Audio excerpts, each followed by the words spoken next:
शाम का वक्त है और राजस्थान के 7 विधानसभा उपचुनाव में राजनीति के बड़े दांव-पेच जारी हैं।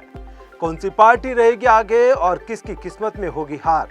इन सवालों का जवाब जानने के लिए हमारे साथ बने रहिए। आपके टीवी स्क्रीन पर आने वाले हैं कुछ रोमांचक रुझान। आएंगे एग्जिट पोल के आंकड़े और ये बताएंगे कि किसकी होगी जय और किसकी होगी मात। आइए जानते हैं क्या है इस चुनावी रण का असली हाल। राजस्थान की राजनीति में इन दिनों गर्मी है क्योंकि यहां 7 विधानसभा सीटों पर उपचुनाव हुए। राज्य के विभिन्न हिस्सों के इस चुनावी रण में बीजेपी, कांग्रेस, बीएपी और आरएलपी जैसी प्रमुख पार्टियां आमने सामने हैं। जहां एक तरफ बीजेपी के लिए सत्ता में बने रहना एक चुनौती है, वहीं कांग्रेस के लिए अपनी सीटों को बचाए रखना कोई आसान काम नहीं है। इन 7 सीटों में से 4 पर त्रिकोणीय मुकाबला है और 3 सीटों पर बीजेपी और कांग्रेस के बीच सीधा मुकाबला हो रहा है। आइए एक एक करके जानते हैं इन सीटों पर क्या चल रहा है और किसके लिए कितनी मुश्किलें हैं। राजस्थान के दौसा, खींवसर, झुंझुनू, चौरासी, रामगढ़, देवली, उनियारा और सलुम्बर ये 7 सीटें जनता के दिलों में उबाल भर रही है। जहां एक तरफ बीजेपी की नजरें इन 6 सीटों पर टिकी है, वहीं कांग्रेस के लिए चुनौती अपनी 4 सीटों को बचाए रखने की है। और फिर आई है बीएपी जो इन चुनाव में अपने दमखम का प्रदर्शन कर रही है। खासकर आदिवासी बहुल क्षेत्र में खींवसर और सलुम्बर में बीएपी, बीजेपी और कांग्रेस को टक्कर दे रही है। लेकिन इस बार का चुनाव एक और कारण से चर्चा में है। देवली उनियारा में थप्पड़ कांड के बाद ये सीट ज्यादा चर्चा में आई है। क्या इसका असर दिखेगा, ये एक बड़ा सवाल है। इन उपचुनाव में सबसे ज्यादा दिलचस्पी 3 सीटों में है, रामगढ़, दौसा और देवली उनियारा।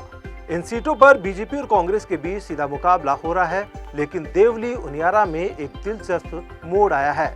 चुनाव के दौरान एक निर्दलीय प्रत्याशी ने एसडीएम को थप्पड़ मारा और अब इस घटना का चुनाव परिणाम पर असर पड़ सकता है। इससे इधर रामगढ़ और सलुम्बर में सहानुभूति की लहर का भी असर नजर आ रहा है।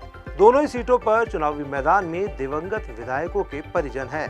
कांग्रेस ने रामगढ़ में दिवंगत विधायक के बेटे को उतारा है, वहीं बीजेपी ने सलुम्बर में विधायक की पत्नी को मैदान में उतारा है। राजस्थान के उपचुनाव में बीजेपी और कांग्रेस दोनों ने अपने अपने किले को बचाने के लिए पूरी ताकत झोंक दी है।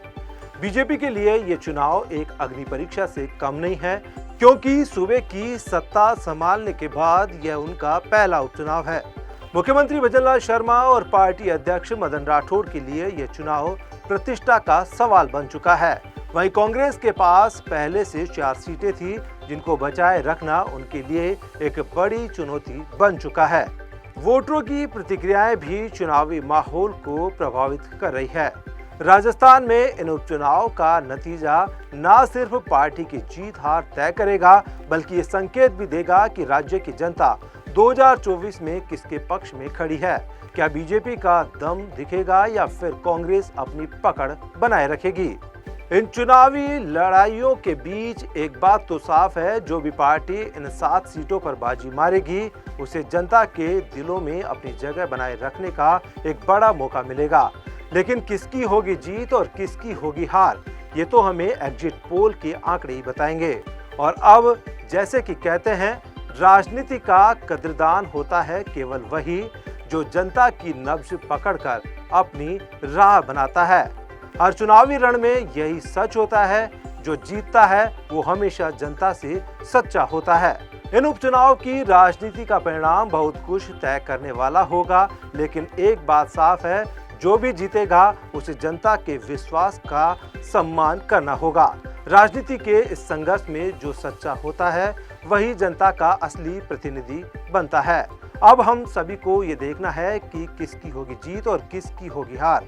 अगर आपको यह पैकेज पसंद आया हो तो लाइक करें, शेयर करें और हमारे चैनल को सब्सक्राइब करना न भूलें, ताकि आप हर चुनावी अपडेट से जुड़े रहें।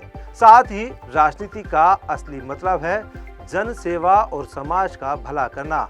हम सबका ये कर्तव्य है कि हम सभी उम्मीदवार का चुनाव करें, ताकि हमारे प्रदेश और देश का भविष्य उज्जवल हो। तो दोस्तों, यही था आज का अपडेट। और इस चुनाव मौसम में एक बात हमेशा याद रखें, वोट देना हमारा अधिकार है और सही चुनाव हमारी जिम्मेदारी। धन्यवाद और जल्द ही हम फिर मिलेंगे नई किसी खबर के साथ। तब तक मुझे दीजिए इजाजत। नमस्कार।